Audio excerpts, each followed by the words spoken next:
Episode 33, The Truth About Abortion, Part 2, Mental Gymnastics. Before we get started, I want to ask you to do me a favor and share the show. If you are on Facebook or Twitter and the topic such as abortion, socialism, the Federal Reserve, Social Security, minimum wage, or maybe even Obamacare comes up, please share the specific Truth Quest episode.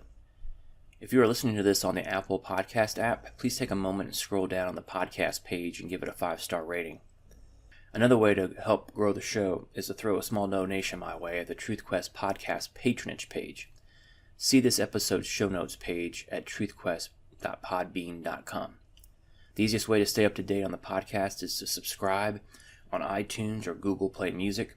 It's also available on Stitcher, Spotify, Podbean, and also on YouTube.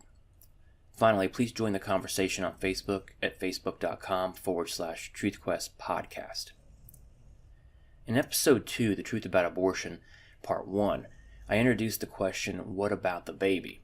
And I suggested that you use that question anytime you are in a conversation with a pro-abortion advocate. We also discussed fetus development and addressed common arguments put forward by the same advocates.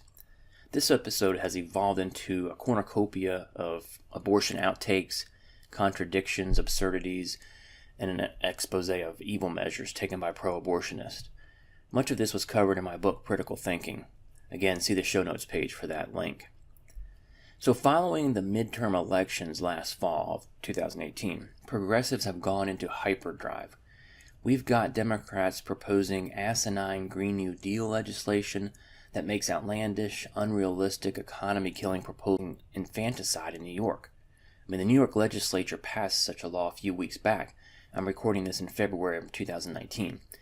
When the bill was passed, the chamber exploded into cheers, and the governor ordered the Empire State Building lit up in pink to commemorate the passage of a law that allows the killing of babies. Virginia's as-of-now current governor, Ralph Northam, explained in a radio interview how, under then-proposed legislation, babies born alive that were meant to be aborted would be comforted while the mother and the doctor conferred with each other over the baby's fate. The only conclusion a fair-minded person can draw is the Democratic Party has been transformed into the party of death. Plain and simple. Is that harsh? You can say much the same about the Republicans when it comes to war, but see, the difference is both Democrats and the GOP are advocates for war. When it comes to abortion, all you can say about the National Republicans is they sit and spin on their thumbs, just like they do on every other consequential public policy issue. Seriously, can you name for me one prominent Democrat who took to the airwaves or wrote an op-ed opposing these types of repugnant abortion laws? I came up with the name of a dozen or more anti-war members of Congress from both parties in a quick internet search.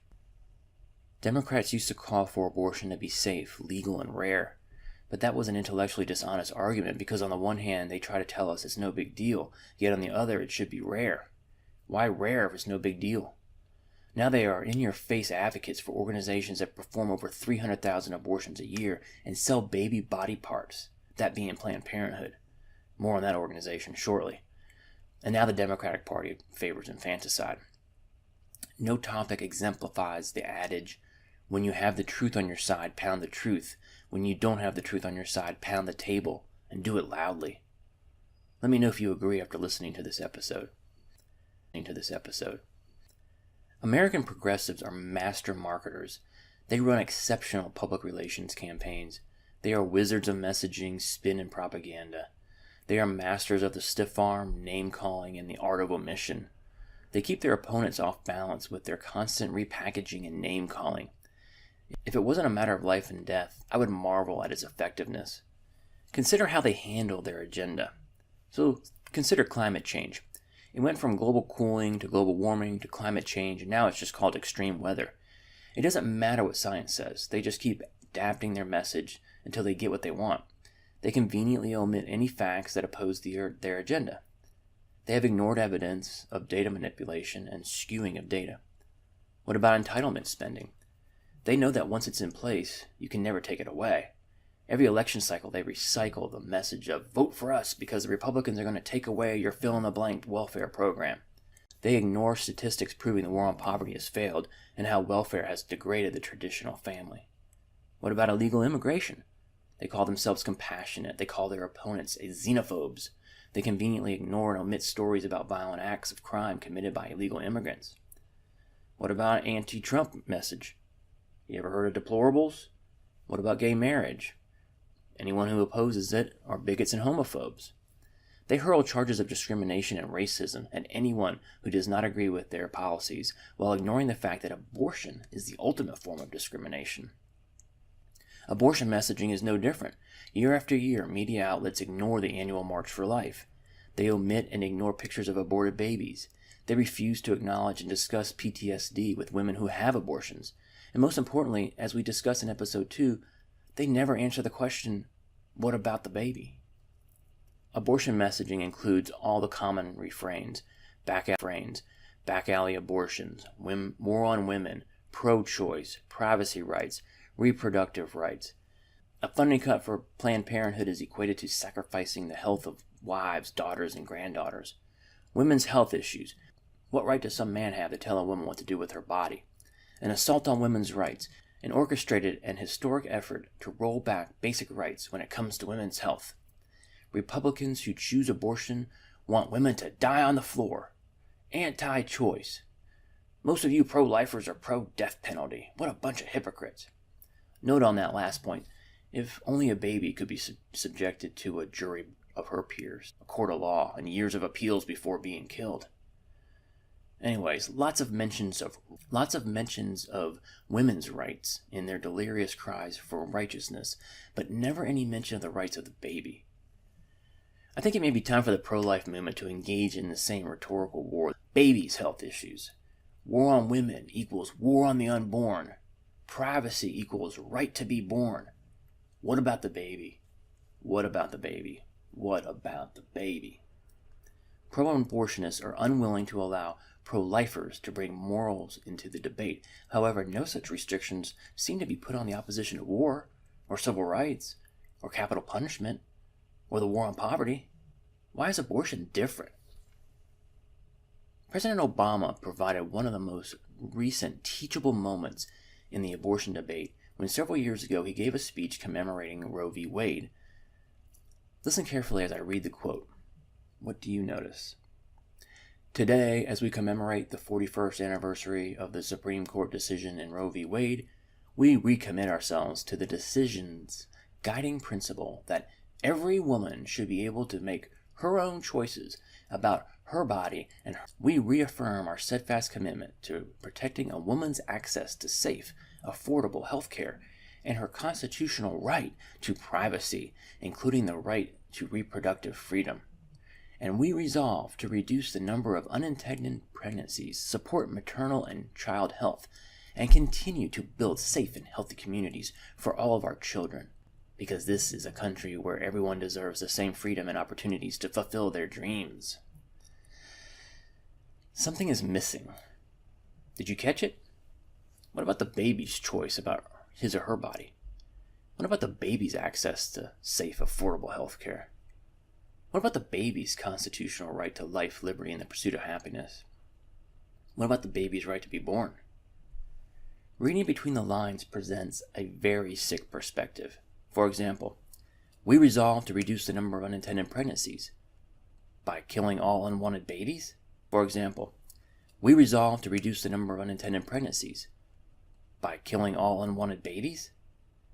Or we will build safe and healthy communities by killing off millions of babies and instilling a sense of irresponsibility on the part of sexually active men and women. Or this is a country where everyone deserves the same freedom and opportunities to fulfill their dreams.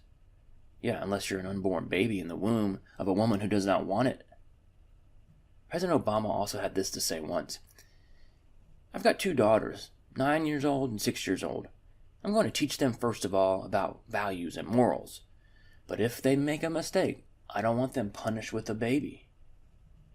What values and morals does this man subscribe to? Killing babies is a value to embrace? Killing babies is moral? Punished with a baby is one of the most despicable phrases uttered by a United States president. And there have been symbols in that position. I want to shift gears here and talk about Planned Parenthood for a minute. Full disclosure, I have a special level of contempt for this organization known as Planned Parenthood, or as I prefer to call them, Prevent Parenthood, given that their largest revenue source comes from doing just that. It really goes back to the founder, Margaret Sanger, who is glorified by the organization and the mainstream media, yet both ignore her history, one that demonstrates her advocacy for the sterilization of the quote-unquote unfit. She once wrote such wonderful prose as, quote, "Stop bringing to birth children whose inheritance cannot be one of health or intelligence," end quote. On top of that, she was also active in the eugenics movement and was a regular speaker at KKK meetings. You can research her history if you want to confirm. Fast forward 100 years from Prevent Parenthood's founding, and you have Project Veritas, where they uncovered this organization's leaders negotiating the sale of body parts of aborted babies. This is evil personified. Why hasn't the organization been shut down because of this? Why weren't any of the administrators arrested? To be fair to this now corrupt organization, in 1961, Prevent Parenthood's brochure entitled "Plan Your Children for Health and Happiness," it did state that, quote, "Abortion kills the life of a baby after it has begun. It is dangerous to your life and health," end quote. Even Margaret Sanger recognized that abortion was murder. She once wrote, quote, "No matter how early the abortion was performed, it was taking life." Yet the organization evolved into a radical abortion factory that has the full support of the Democratic Party and whose funding is, for some reason, protected by the Republicans. Make no mistake, the vast majority of services performed for pregnant women at Prevent Parenthood are abortions, and they oppose all legal efforts to lower the abortion rate or slow down the decision-making process of the mother, sounds or mandatory waiting periods or mandatory adoption counseling. In my book, Critical Thinking, I presented a table depicting the level of government funding, the number of abortions performed, the number of adoption referrals, and the adoption-abortion ratio. Suffice it to say, from 2009 to 2018, government funding for Prevent Parenthood has increased almost 50%, from $363 million to as high as $563 million. That's $500 million. During that time, they performed almost 3 million abortions, while referring almost 20,000 women for adoption. That's a 133-to-1 abortion to adoption ratio. One of the most often cited arguments about defunding of Prevent Parenthood is it would limit the number of healthcare facilities available to women. Did you know there are 20 healthcare centers for every Prevent Parenthood clinic? Plenty of Care Prevent Parenthood consider the following. It provides very little health care, i.e. life-saving cancer screenings. Breast exams. Despite what you may hear from your favorite news outlet, Prevent Parenthood does not perform mammograms, just manual exams. They account for less than 2% of the nation's breast screenings. I want you to remember that. Prevent Parenthood does not perform mammograms. Secondly, they perform over 300,000 abortions a year. That's one every 98 seconds. Dinesh D'Souza once said this about Prevent Parenthood. Quote, "Let's just assume abortion is in the Constitution. Why should it be subsidized? We don't subsidize any of our other constitutional rights. The federal government does not build churches, buy us guns, or buy us newspapers or media outlets so we can express our freedom of speech," end quote. Suffice it to say, Prevent Parenthood is one big con and apparently criminal organization, per the Project Veritas investigation. Starting with its name, its funding, and the services it provides. Oh, and one last point that is worth your time researching for yourself. Look at the locations of the majority of Prevent Parenthood clinics. Pay particular attention to the demographics of the surrounding areas. If you look at the racial breakdown of the women who have abortions every year, you will see a startling pattern, one that the KKK would be proud of. The term pro-choice is one of the biggest con jobs in human history. It's great messaging, it's great PR, but it's a con nonetheless. Think about it. Hitler convinced the German people that Jews were inferior and needed to be exterminated. Liberals have convinced many in this country that the choice to kill an innocent baby is no different than choosing which restaurant to go to. At least Hitler threatened to kill anyone who did not agree with him. What excuse do we have to accept the deaths of over 55 million babies since Roe v. Wade? Stretch would it be to believe the following conversation could occur in America today between a common citizen and a Democratic member of Congress? Citizen, can I choose to smoke? Democrat politician? No, it's not good for you. Can I choose to own a gun? No, it's not safe for the children. Can I choose low-cost coal to generate electricity? No, it's not good for the environment. Can I choose a large soda? No, it's not good for you. Can I choose to pray in public? No, it might offend someone.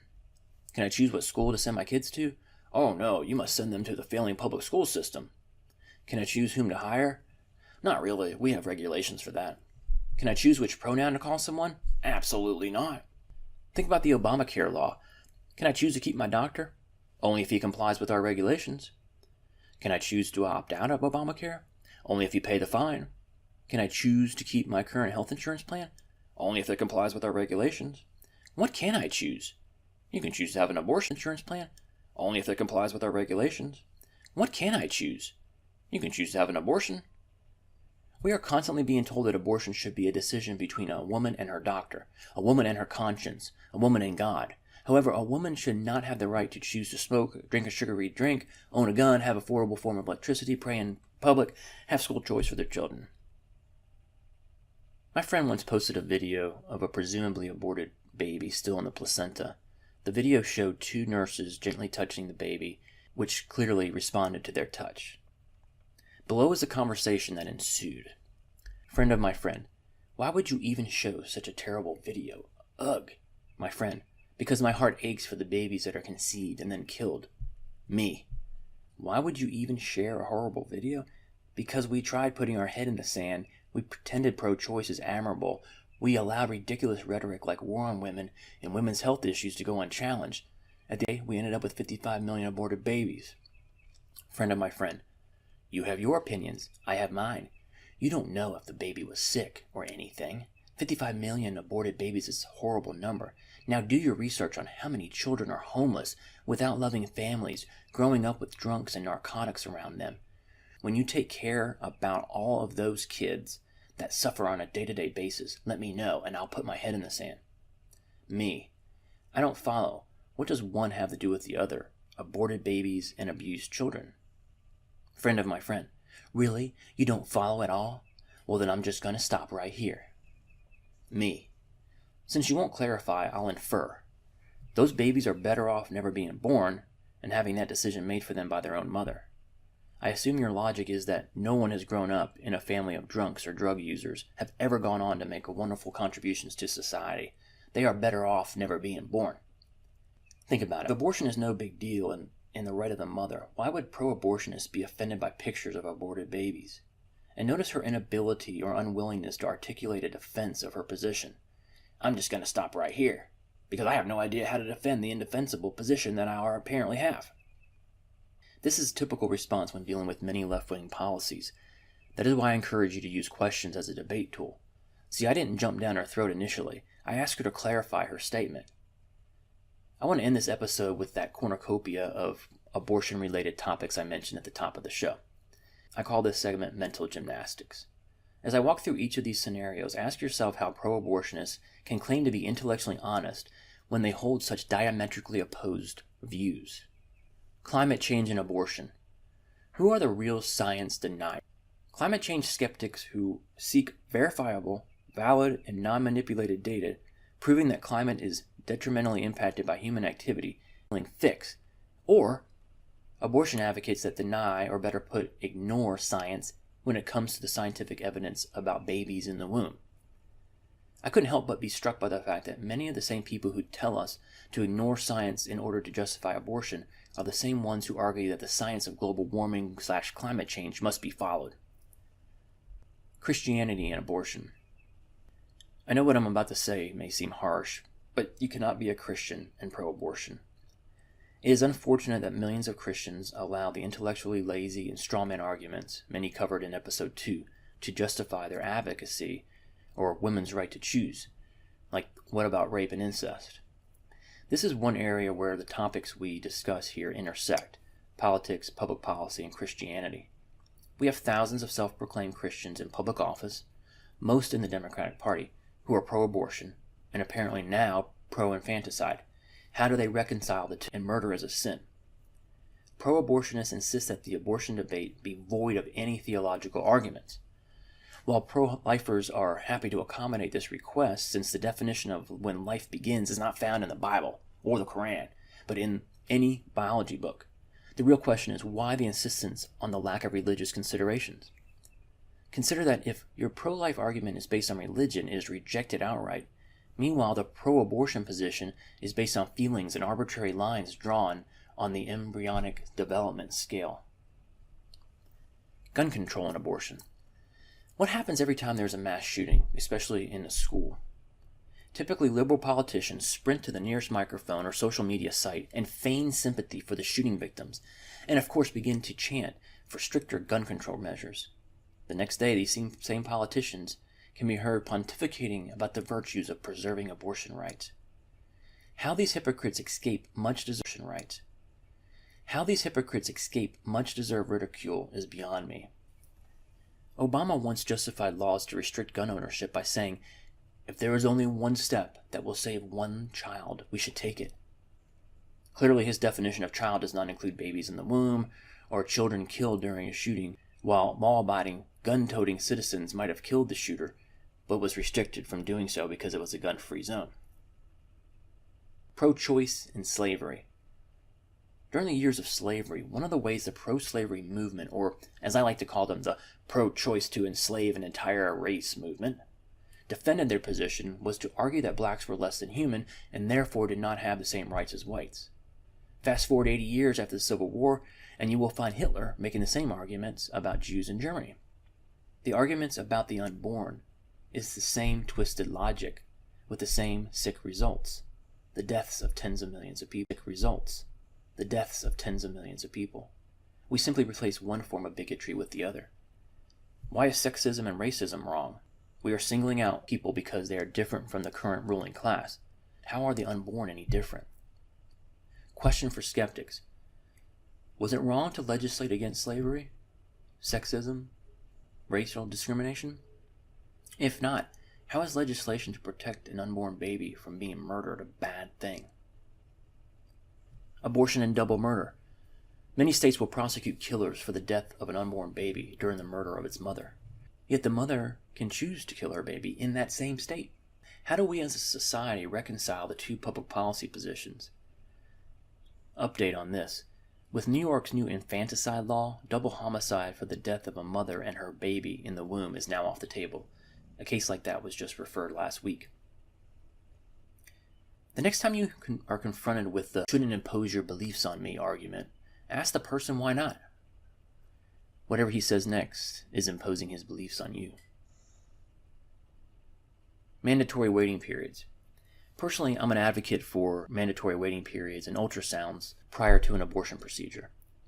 I would also be in favor of mandatory watching of an abortion procedure and or the mother speaking to a pro-life counselor about the alternatives available to her.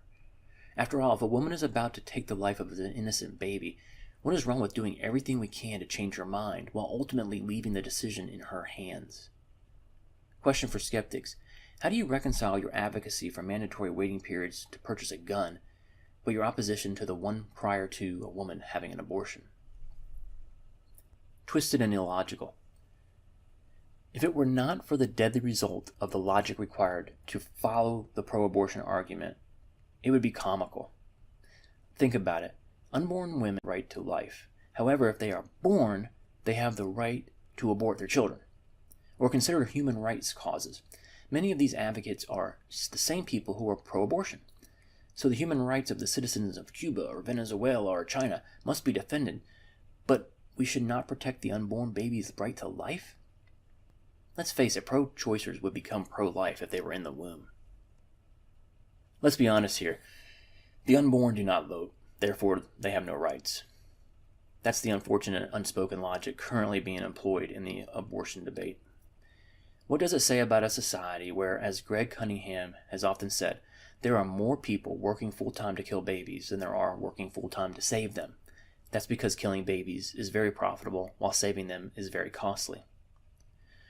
Rights granted by the government can be taken away by the government. And after all, where does the right to abortion come from? Apparently it comes from the state, specifically the Supreme Court. If rights are granted by the state, they can also be taken away by the state. The pro-life movement argues that the right to life comes from God, and no state can take away what God has granted. If the state can find the right to abortion, the state can also take it away. What God grants cannot be taken away by government. One final question for skeptics to conclude this episode. Why doesn't life, liberty, and the pursuit of happiness apply to the unborn? Please join the conversation on Facebook at facebook.com/TruthQuest podcast.